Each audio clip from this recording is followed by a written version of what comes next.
Hey, people who saw Captain America, the Winter Soldier, they are largely giving the movie good reviews.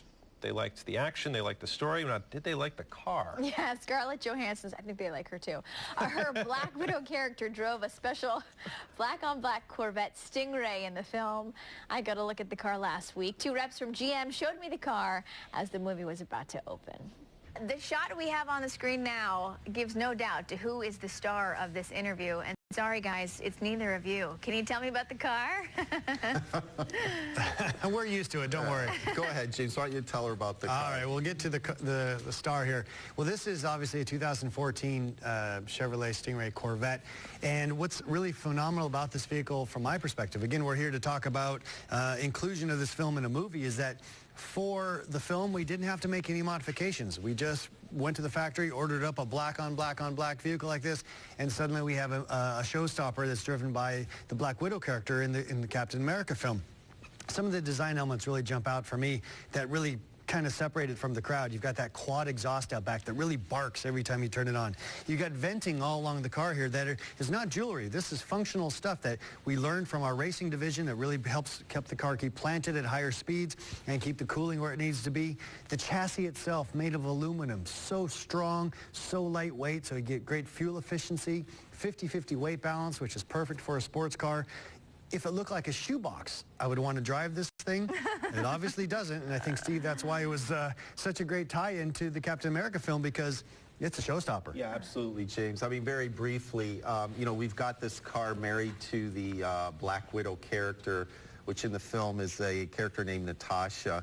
And, you know, the car is all about sophistication, technology, performance, but yet beauty.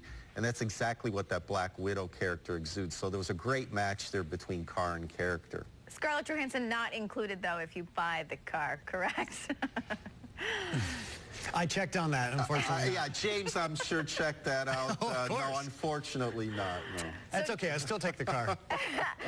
Movie opening April 4th. So, again, you go and you watch the movie, and you drool over the car. And now I'm supposed to be able to go home and tell my husband, yeah, what you see in the movie is what you'd be able to go buy if, you know, we had a lot more money. Like, oh, you set everyone up for disappointment. Yeah, you don't have to tell them that, but... Okay, good, I won't. Nobody tell my husband. But it's true, and it's only $60,000, and you can scare $120,000 Porsches. So yeah, actually, that's good times. Really, as to James's point, when you think about it, the car for what it delivers is an incredible value. It sure is. You get top quality, world-class performance in a really, relatively speaking, very affordable package. The car's phenomenal. We've both driven it. James is actually driving one currently. Yep. The car is simply amazing. It really is, and I can't say enough about it. James, I wouldn't be doing my job. Your title is Head of Consumer Affairs. We obviously have a lot going on Capitol Hill with the ignition switches. We're talking about this car, and of course we're focusing on the car in the movie, but for people hearing a different message about GM right now, what do you want to say to them? Well, you know, first off, as a company, we're very sorry. Our CEO obviously has been spending some time on Capitol Hill and addressing this, and, you know, customers are the focus and the compass for this company going forward. So, again, we're very sorry, but we can assure you we're going to be working through this with, in a very public way to make sure everything is cleared. And it may be a fun time to sort of talk about the positives of a company while other stuff's being debated.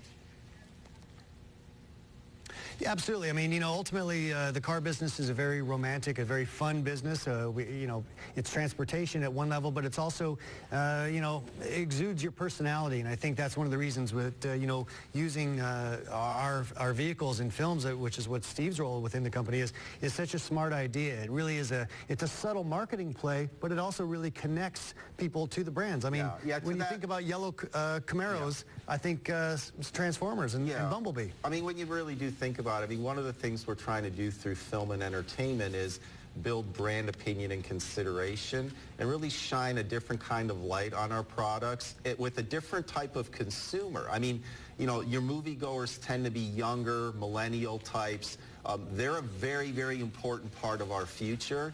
So we're trying to build a certain type of brand feel and emotion connected through film. And to James's point, you know, you look at a franchise like a Transformers, and even young children, when they see a yellow Camaro, they go, Bumblebee, Bumblebee. And we've created something in popular culture that is there forever. And those are the moments and things we're trying to develop here with respect to what we do in entertainment as a whole. Mm-hmm. All right, guys, thanks so much to you and to my husband.